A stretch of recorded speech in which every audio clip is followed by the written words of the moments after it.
est de la plantation des piquets, nous avons plusieurs solutions. La solution manuelle est d'utiliser la cloche. Et on a ensuite la possibilité, afin d'avoir des meilleurs débits de chantier, d'utiliser les systèmes de vibreurs qui vont permettre de frapper le piquet dans le sol, donc que ce soit des portatifs ou alors sur des télescopiques ou des tracteurs ou des mini-pelles. Au niveau de la plantation, ce qui est important à prendre en compte sur le piquet, c'est d'orienter la forme en V du bon sens. C'est-à-dire que si ma traction arrive de ma gauche, je vais mettre mon V qui va regarder vers la gauche. De cette façon, quand on va mettre la traction, le piquet sera bien pris en terre et ça va éviter d'avoir le piquet qui revienne de trop et qui s'enterre en fait dans le sol. Autre hypothèse, si j'ai un angle droit, donc un fil qui arrive sur la gauche et qui repart face à moi, et bien là le V du piquet va venir au milieu de la tension, au milieu de l'angle. Ce qui est important, c'est d'avoir des cloches qui prennent au maximum le piquet, parce que si on a des cloches trop larges, en fait le piquet va avoir tendance à bouger à l'intérieur et à se tourner. Donc pour la plantation, je me mets face à mon piquet, dans le sens où la traction arrivera, et je vais l'incliner légèrement vers l'arrière. Donc ça c'est une pratique qu'on a aussi bien sur les piquets en acier que sur les piquets bois, tout simplement parce que sur nos clôtures où on va mettre des fortes tensions, les piquets vont toujours revenir un petit peu pour bien se placer, et l'idée c'est de l'avoir droit au final. Donc on va l'incliner légèrement, on se met face au piquet.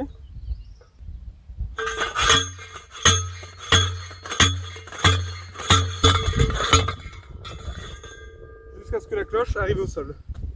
Si l'on a besoin de mettre une jambe de force sur ces piquets d'IFI, nous avons un kit qui est prévu pour, donc avec différents éléments qu'on va voir au fur et à mesure de cette vidéo. Donc le premier élément en fait va permettre de fixer sur le piquet la jambe de force. Donc là vous voyez cet élément, on a la forme du Y qui va nous servir plus tard pour placer notre piquet, et un pliage qui va permettre de maintenir cette plaque dans le piquet. Et ce système qui permet de verrouiller la hauteur pour notre emplacement de jambe de force. Donc on va placer notre jambe de force au milieu de la tension, donc après qui est variable suivant le nombre de fils et l'écartement de ces derniers. Donc à bien prêter garde de prendre en compte non pas la vis, mais bien l'encoche par rapport à la hauteur souhaitée pour la jambe de force. Une fois que j'ai placé à la hauteur à laquelle je désirais la mettre, je viens simplement visser manuellement dans un premier temps pour bloquer ma platine. Et l'étape suivante va être de verrouiller cette platine. Donc là, si on n'utilise pas de clé BTR, parce qu'on n'en a pas forcément sous la main sur notre chantier de clôture, on a l'astuce de prendre notre pince, de venir serrer notre vis qui est crantée,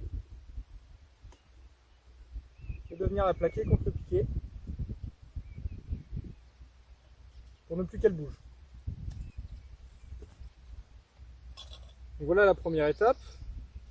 Ensuite, il va falloir placer les éléments qui vont être au sol, pour éviter que notre piquet vienne s'enterrer lorsqu'on va mettre la tension.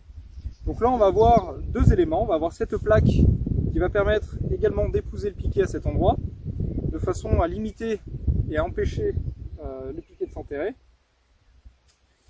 Et pour ça, on va devoir cette plaque là stabiliser, la fixer.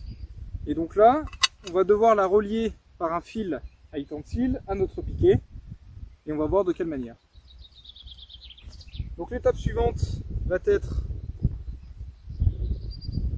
de placer l'endroit où va se trouver notre jambe de force.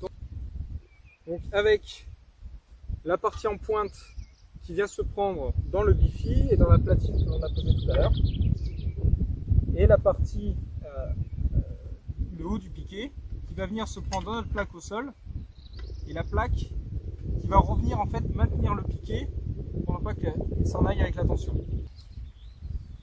L'étape suivante pour venir solidifier notre jambe de force, ça va être de relier cette plaque au piquet.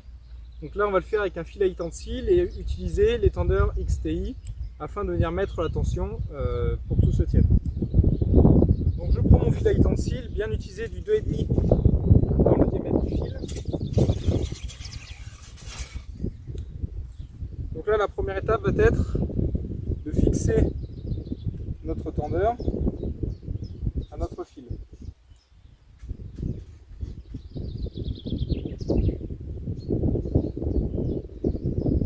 Et là, il est important de faire un nombre de tours suffisant, donc 6 tours.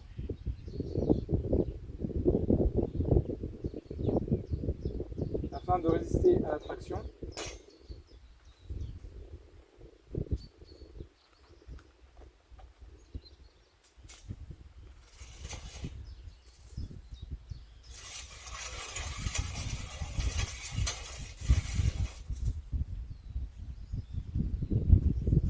Donc là, on va passer notre fil dans le dernier clip du piquet, donc qui est à ras du sol.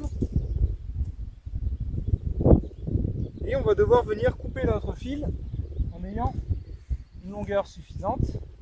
Donc là, on va placer le tendeur environ au milieu du trajet. Et notre fil va devoir passer dans la petite anneau que j'ai placé tout à l'heure.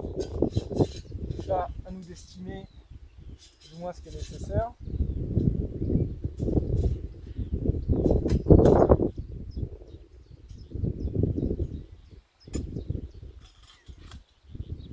On le place, on le fait passer dans notre épingle.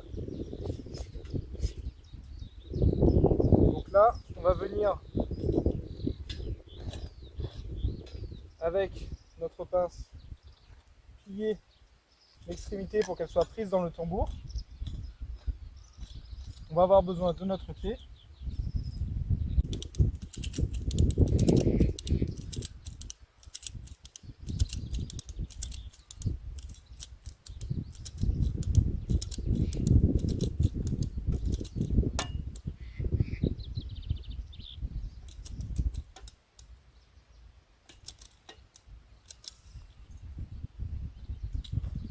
Et on a notre jambe de force australienne qui est placée.